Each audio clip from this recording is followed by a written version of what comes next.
bem-vindos a mais uma conversa aprofundada aqui no nosso espaço. Hoje o tema é fascinante e eu diria fundamental: as disciplinas espirituais. Um tema-chave, com certeza. Sim, e olha, vamos direto ao ponto, né? Para desfazer logo um mal-entendido comum. Não é um sistema de pontos, tipo, para comprar o favor de Deus. Nada disso. Pelo contrário, né? Exato. A gente está aqui com um material bem interessante que explora como essas práticas, oração, ler a palavra, jejum, comunhão, sabe?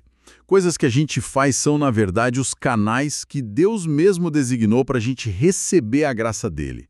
Aquela graça que transforma, que ele já oferece de graça. A ideia central, que vem lá de Efésios 6, versículo 10, fortalecei-vos no Senhor.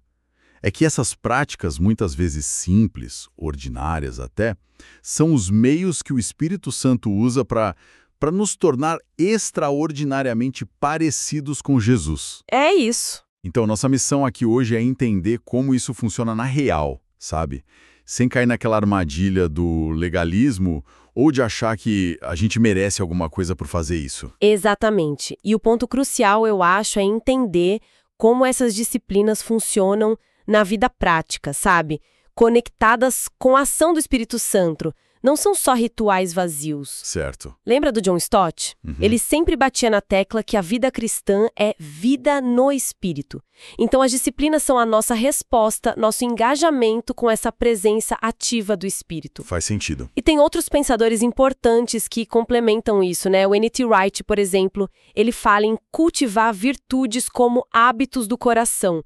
Tipo, o caráter de Deus vai se formando na gente pela prática constante, como um músculo que a gente exercita, sabe? Ah, boa analogia. E o Jonathan Edwards, aquele teólogo do avivamento, ele dá um alerta importante. Sem as afeições santas, aquele amor genuíno pela beleza, pela glória de Deus, essas práticas podem virar só formalismo, uma casca sem nada dentro. É o Espírito quem acende o fogo nisso tudo. Entendi. Quer dizer, o coração tem que estar junto. Não é só fazer por fazer. Definitivamente. Tá. Então, se a graça é o ponto de partida absoluto, como é que essas disciplinas entram na jogada sem virar tipo uma tentativa disfarçada de merecer algo? O material que a gente está vendo aqui reforça muito que a santificação, esse processo de ser feito santo, começa inteiramente pela graça. Totalmente. Textos como 1 Pedro 1, versículos 18 e 19, ou Romanos 5, versículo 1, eles são muito claros. Somos declarados justos, separados para Deus em Cristo, antes da gente fazer qualquer coisa. Então, as disciplinas não compram a santidade. Elas administram a vida que a graça já deu pra gente. Isso que é fascinante, essa dinâmica de cooperação. Cooperação, gostei disso. Não é que as disciplinas substituem a obra soberana do Espírito, de jeito nenhum. Elas são a nossa participação ativa, nossa resposta, entende? Tem pensadores mais atuais, como Michael Horton, que falam de uma santificação progressiva, um processo contínuo, que o Espírito opera e as disciplinas são os meios pelos quais a gente coopera com essa obra. Não é um atalho moralista, mas um caminho de parceria mesmo. Parceria com Deus nesse processo. Interessante. E o Gary Anderson, ele também trazia um ponto bom sobre equilibrar a experiência do poder de Deus com a formação do caráter. As disciplinas ajudam justamente nisso. E tem o Anthony Palma, que faz uma distinção útil. Uma coisa é o revestimento de poder do Espírito para a missão. Outra é o fruto do Espírito na santificação do caráter. E as disciplinas servem para os dois lados, nutrindo tanto nossa eficácia no serviço, quanto nossa semelhança com Cristo. Isso conecta bem com uma ideia forte lá em Efésios 3, né? O versículo 16, sermos fortalecidos com poder, mediante o seu Espírito no homem interior. Como que isso vira ação concreta? O Espírito parece usar assim um kit de ferramentas bem variado, pelo que as fontes indicam. Quais seriam essas ferramentas? Olha, a lista é boba. A imersão na palavra, ler, estudar, meditar mesmo, a oração perseverante de vários jeitos, a comunhão autêntica com outros cristãos, celebrar a ceia do Senhor lembrando e proclamando, O serviço prático ao próximo. Sim, o serviço é fundamental. O jejum, para reordenar nossos desejos. Buscar momentos de silêncio e solitude para ouvir Deus. A prática honesta da confissão. Exercitar a generosidade. Guardar um ritmo de descanso, o princípio do sábado, né? A hospitalidade que acolhe. O exame diário da nossa caminhada. E até estabelecer uma regra de vida, um plano intencional para crescer. É bastante coisa. Uau, é uma lista e tanto. E essas práticas, elas ecoam muito a sabedoria da tradição cristã. O próprio Jonathan Edwards, que a gente já citou, veria esses meios como instrumentos de Deus para inflamar nossas afeições por ele. A disciplina não cria o amor, mas tipo aviva a chama. Acende o fogo no altar, como você disse antes. Isso. E o Charles Finney, aquele evangelista mais ligado à decisão humana, ele insistia na necessidade de uma consagração total, de ser diligente na prática, orar com fervor, abandonar o pecado de forma decisiva. Mas é crucial entender a motivação, né? Não é barganhar com Deus por bênção. Não é uma troca. De jeito nenhum. É responder ativamente, com todo o nosso ser, à graça que a gente já recebeu. É uma resposta de amor, de obediência. Certo. E agora a gente chega num ponto que eu achei bem interessante nessa análise. A famosa passagem da armadura de Deus lá em Efésios 6. Ah, clássica. Sim. E muitas vezes a gente lê isso quase como, sei lá, poesia, uma imagem bonita, inspiradora, mas meio abstrata, né? A proposta aqui é diferente. Vê essa armadura como um verdadeiro programa de formação espiritual. Cada peça corresponde a disciplinas concretas. Olha só que legal. Ah, opa! Como assim? Me conta mais. O cinto da verdade não é só saber a doutrina na cabeça, mas viver nela. Isso aponta direto para o estudo bíblico consistente, para a meditação profunda, tipo Salmo 1, João 17:17. Viver a verdade. Faz sentido. A couraça da justiça. Implica viver de forma reta, na prática, o que exige confissão regular, arrependimento genuíno. 1 João 1, versículo 7 a 9 fala disso. Os calçados da preparação do Evangelho da Paz. É estar pronto para agir, sabe? Para servir, para levar esperança onde a gente for. Mateus 5,16, Atos 1,8, prontidão para ação. Gostei disso. Prontidão. O escudo da fé. Esse é ativado pela oração de confiança total em Deus. Especialmente quando vêm as dúvidas, os ataques, como no Salmo 56, versículo 3. A oração como defesa? Exato. O capacete da salvação. É proteger a mente com a certeza da nossa identidade em Cristo, lembrando sempre da graça que nos salvou. Romanos 8 é cheio disso. Isso guarda a gente do desespero. Fundamental para a mente. A espada do Espírito, que é a palavra de Deus. Não basta só ler, né? Tem que internalizar, memorizar e aplicar a Escritura nas situações reais, como Jesus fez lá na tentação em Mateus 4. Usar a palavra ativamente. Isso. E, por fim, orar no Espírito em todas as ocasiões, como diz Efésios 6:18. É a prática que não para, de intercessão, de comunicação com Deus, sustentando todo o resto. Nossa, é uma perspectiva muito prática mesmo. Transforma totalmente a metáfora num manual de treinamento espiritual. Né? E isso se conecta super bem com outras linhas de pensamento.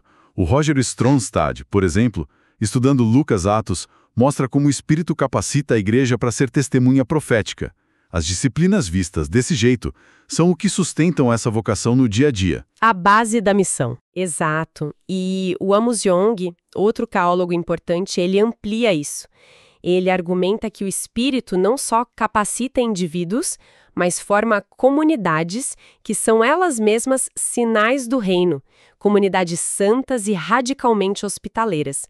As disciplinas criam o ethos, o ambiente relacional onde essa renovação acontece e transborda para fora.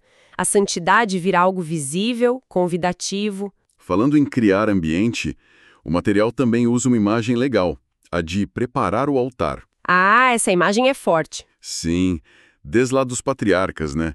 Lembra de Abraão construindo altares em Gênesis 12, até o chamado de Paulo em Romanos 12.1, para a gente ser sacrifício vivo. O altar sempre simboliza esse lugar de encontro, de entrega, de consagração a Deus. Hoje, esse altar não é mais de pedra, claro. É o nosso coração inteiramente rendido a Ele. E as disciplinas espirituais. Elas são como a lenha que mantém o fogo aceso nesse altar interior. Ajudam a gente a cultivar, a expressar essa entrega contínua, como diz o Salmo 50:14. Oferece a Deus sacrifício de ações de graças e cumpre os teus votos para com o Altíssimo. É uma imagem poderosa mesmo. E o N.T. Wright reforça isso quando diz que o verdadeiro culto cristão não fica restrito ao domingo de manhã, né? Ele abrange a vida inteira. As disciplinas são o jeito como a gente integra corpo, mente, emoções, ações, tudo nesse culto racional e encarnado que Romanos 12 descreve. Corpo, mente, emoções, tudo junto. Sim, e o John Stott traz uma dimensão muito concreta para isso. Ele fala da santidade no corpo. Não é algo etéreo, sabe? Se manifesta em escolhas diárias sobre pureza sexual, integridade com o dinheiro, simplicidade no consumo, honestidade na fala, buscar justiça social. São decisões que moldam o nosso caráter e nosso testemunho lá fora. E essa jornada de santificação, fica claro que tem duas dimensões, né? A pessoal e a comunitária. Com certeza, elas andam juntas. 1 Tessalonicenses 5:23, ora para que nosso espírito, alma e corpo sejam conservados íntegros.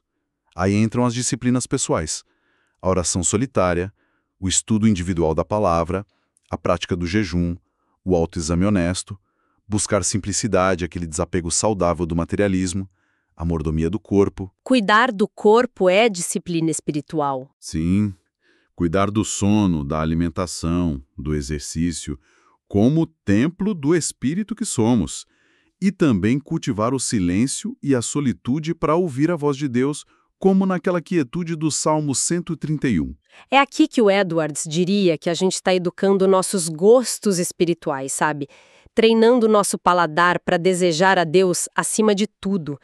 E o Finney insistiria que a santidade não é passiva, exige decisão firme, romper com padrões de pecado. A disciplina ajuda a gente a pregar a verdade à nossa própria vontade, a submeter nossos impulsos rebeldes à direção do Espírito. É um processo ativo, de alinhamento mesmo. Mas ninguém cresce sozinho nessa jornada, né?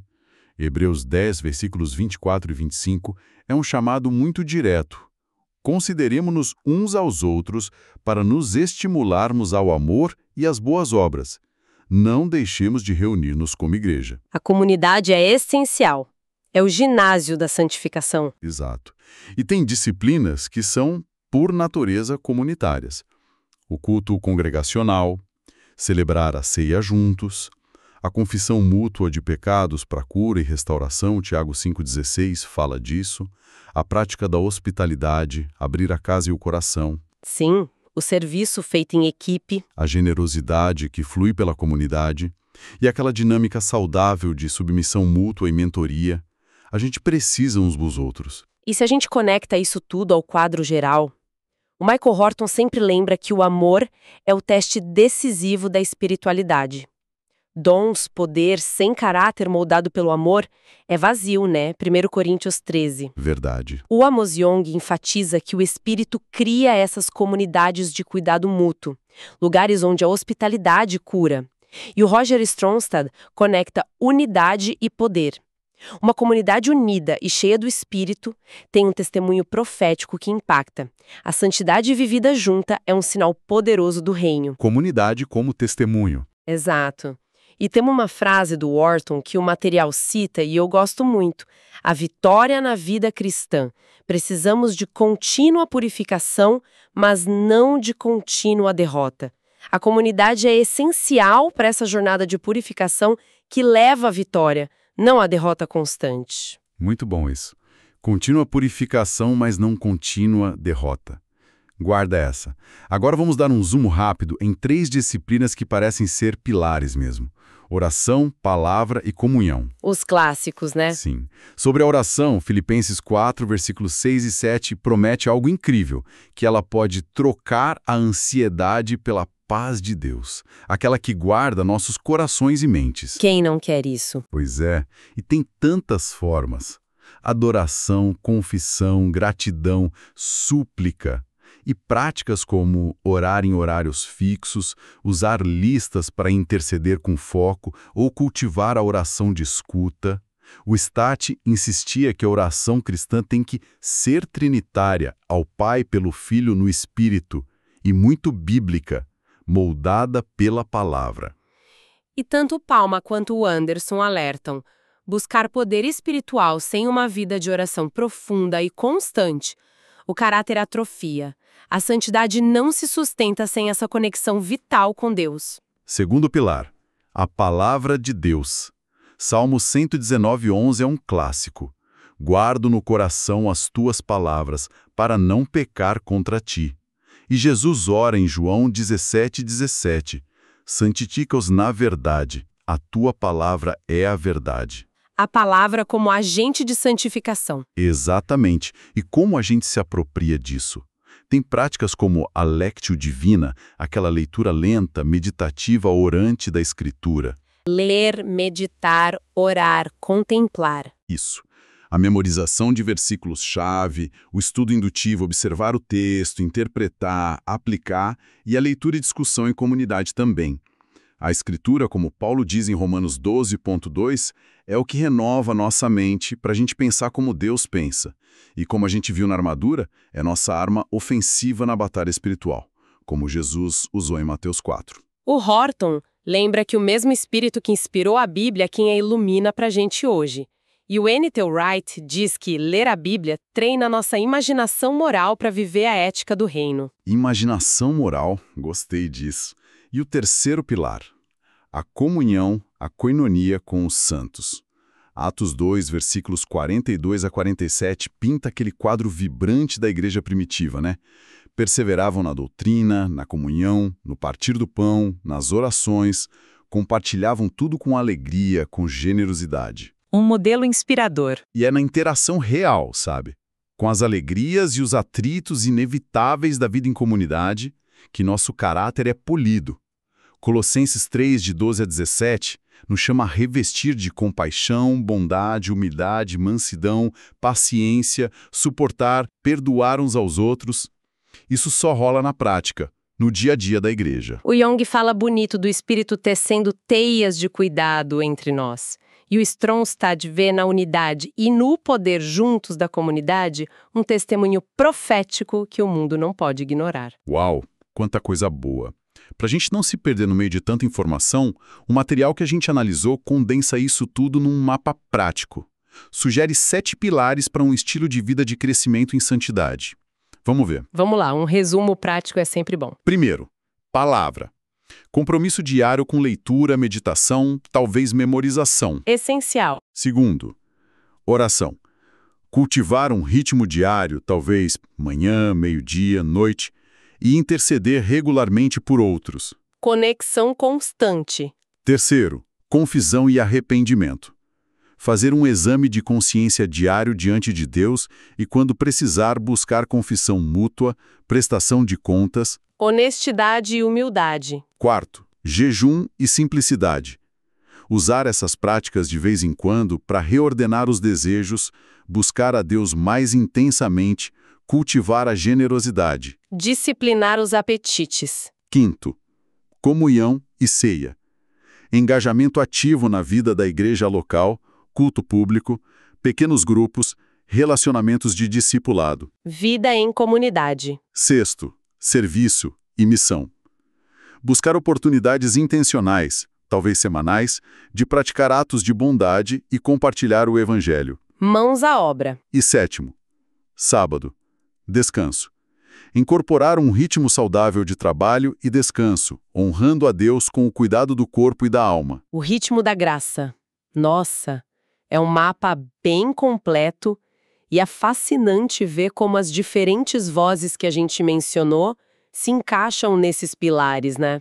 Verdade. O Stott, com o eixo palavra plus oração, o Wright, com as virtudes virando hábitos do coração pela prática guiada pelo Espírito, O Edwards, com as afeições santas nutridas por esses meios, o Finney, com o chamado à consagração prática, o Horton, Anderson e Palma, com o equilíbrio entre caráter e poder, e o Stronstad e Young, com a dimensão missionária e comunitária da santidade. Esse mapa realmente integra essas perspectivas todas. Então, assim, para a gente ir fechando nossa conversa, o que a gente leva daqui? A grande mensagem, me parece, é que a santificação não é um evento isolado nem uma conquista nossa. É um processo contínuo, um estilo de vida. Uma jornada. Uma jornada, isso. Nutrida por essas disciplinas, que são os instrumentos que o Espírito Santo usa para nos moldar à imagem de Cristo. E reforçando mais uma vez, a gente não ganha pontos com Deus por fazer isso. Não tem mérito nosso. É pura graça. O que tem é graça abundante sendo oferecida. E a nossa responsabilidade é responder a essa graça, cooperar com ela. A pessoa que veste a armadura de Efésios 6, não como conceito, mas como prática diária, encontra força para resistir nas lutas e capacidade para frutificar na vida comum. E para nossa conversa não ficar só na teoria, né? O material termina com uma provocação bem prática, um convite para ação nesta semana mesmo. Que tal experimentar algo concreto? Um desafio. Gosto disso. Sim. Talvez separar uns 10, 15 minutinhos diários para uma oração mais focada, passar pela adoração, confissão, gratidão, súplica e escolher uma pessoa para interceder especificamente por ela todos os dias dessa semana. Bem prático. Ou quem sabe ler a carta aos Efésios ao longo da semana, prestando atenção especial nas expressões no Espírito ou em Cristo e se propor a fazer uma ação prática diferente a cada dia, baseada no que leu. Leitura e ação conectadas. Ou ainda marcar um café, uma ligação com um irmão ou uma irmã, só para orar junto, edificar um ao outro e também praticar um ato deliberado de hospitalidade ou serviço para alguém que precisa. A santidade, no fim das contas, floresce na prática consistente e no contexto da comunidade. Fica aí o desafio, então.